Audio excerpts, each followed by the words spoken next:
গত পর্বে আমরা কলকাতা থেকে কার্গিল পর্যন্ত দীর্ঘ ও স্মরণীয় যাত্রার গল্প আপনাদের সঙ্গে ভাগ করে নিয়েছিলাম। সুপ্রভাত সবাইকে। গতকাল রাতে আমরা কার্গিল এসেছি, আজকে আমরা সকালবেলায় কার্গিল থেকে লেতে যাব। অনেকগুলো সাইট সিন রয়েছে, আর এই টোটাল ট্যুরটা ব্যবস্থাপনা করেছে নেক্সট ট্যুর, থ্যাঙ্কস কর্তৃপক্ষকে। প্রায় 220 কিলোমিটারের এই যাত্রাপথে আমরা দেখব প্রাচীন বৌদ্ধ মনাস্ট্রি, একের পর এক উচ্চ পার্বত্য গিরিপথ, বিখ্যাত মুনল্যান্ড এবং অন্যান্য অনেক কিছু। কার্গিল থেকে লে পৌঁছাতে আমাদের উঠতে হবে প্রায় 11,500 ফুট উচ্চতায় অবস্থিত লে শহরে। কিছুটা পথ অতিক্রম করার পর আমরা পৌঁছে গেলাম ঐতিহাসিক মুলবেক মনাস্ট্রিতে। লাদাখের অন্যতম প্রাচীন এই বৌদ্ধ মঠটি 8ম শতাব্দীর বলে মনে করা হয়।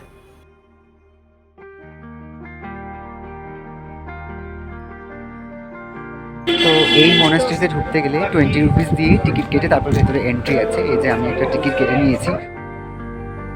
এই মনাস্ট্রির প্রধান আকর্ষণ পাহাড়ের গায়ে খোদাই করা প্রায় 30 ফুট উচ্চতার দাঁড়িয়ে থাকা মৈত্রেয় বুদ্ধের বিশাল মূর্তি, যা প্রায় 1000 বছরেরও বেশি পুরনো বলে মনে করা হয়। লাদাখের মতন সুন্দর ও পরিবেশগতভাবে সংবেদনশীল এলাকায় ভ্রমণের সময় একটি বিষয় অবশ্যই মাথায় রাখবেন: কোথাও প্লাস্টিক বা আবর্জনা ফেলে প্রকৃতিকে নোংরা করবেন না।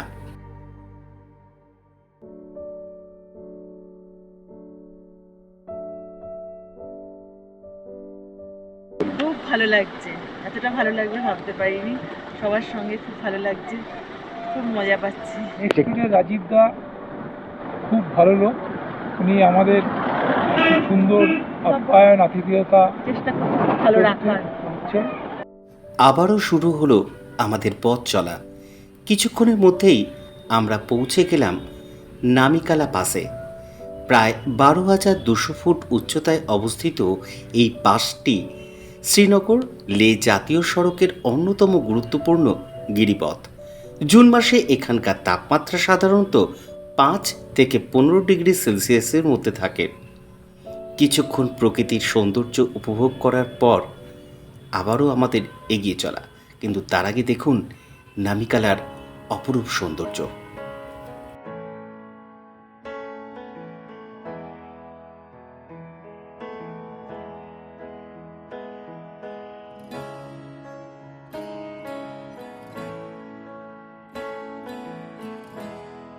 প্রচণ্ড হাওয়া দিচ্ছে। এখন এলাম পটুলা পাসে। আর এখানে তখন ঠান্ডা হাওয়ার স্রোত, কারণ আমরা দাঁড়িয়ে আছি প্রায় 13,479 ফুট উচ্চতায়। শ্রীনগর লে হাইওয়ে সর্বোচ্চ গিরিপথ।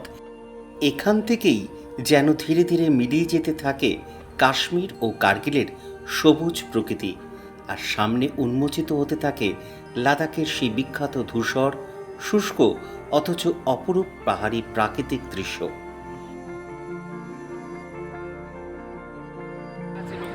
তো আমরা এখন লামায়ুরতে এসে পৌঁছালাম। এখন এখানে করব লাঞ্চ। লামায়ুরু, যা মুনল্যান্ড নামেই বেশি পরিচিত, এখানকার পাহাড় ও মাটির গঠন এতটাই অনন্য যে দূর থেকে দেখলে মনে হয় যেন চাঁদের বুকে দাঁড়িয়ে আছি। 2024 সালে যখন আমরা এখানে এসেছিলাম, ঠিক এই জায়গাতেই মধ্যাহ্নভোজন করেছিলাম, আর এবারও তাই করছি। আমি দমদম নাগের বাজার থেকে এসেছি। আমার নাম ভবানী সরকার। এই প্রথমবার আসছি এই ট্যুর, নেক্সট ট্যুরের সাথে। ট্রিপটা খুবই সুন্দর, মানে প্রকৃতি তো মানে অপূর্ব, বিউটিফুল মাউন্টেন্স, আর আমাদের খুব ভালো ভালো জায়গায় রেখেছে। শ্রীনগরের হোটেলটা ভালো ছিল, কিন্তু এখানে কার্গিলের হোটেলটা খুবই ভালো ছিল। আর খাওয়া দাওয়া যেহেতু উনি ওনার খুব সব নিয়ে এসেছিলেন, তো ইট ওয়াজ ভেরি গুড, ভালো, মানে বাঙালি খাবার।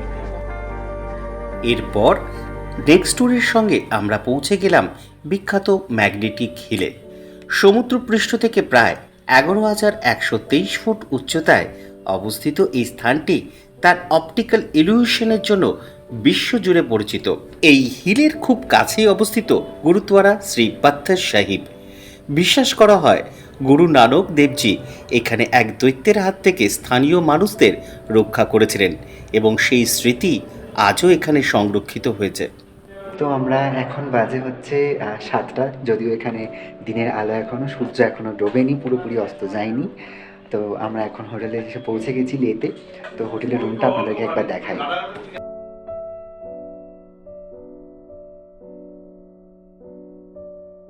তো আমরা রুমে এসে ফ্রেশ হয়েই এখন বেরিয়ে পড়েছি একটু মার্কেট করবো বলে। যেহেতু এখনও সূর্য ডোবেনি এখানে বললাম আগে, তো চলুন মার্কেটটা একটু ঘুরে আসি। মার্কেট ঘুরতে ঘুরতে কয়েকটা গুরুত্বপূর্ণ কথা আপনাদের সঙ্গে শেয়ার করি। যেহেতু লেহ লাদাখ সাধারণত সেনাবাহিনীর তত্ত্বাবধানে পরিচালিত হয়, তাই দর্শনীয় স্থানগুলি শ্যুট করার আগে অবশ্যই অনুমতি নেবেন।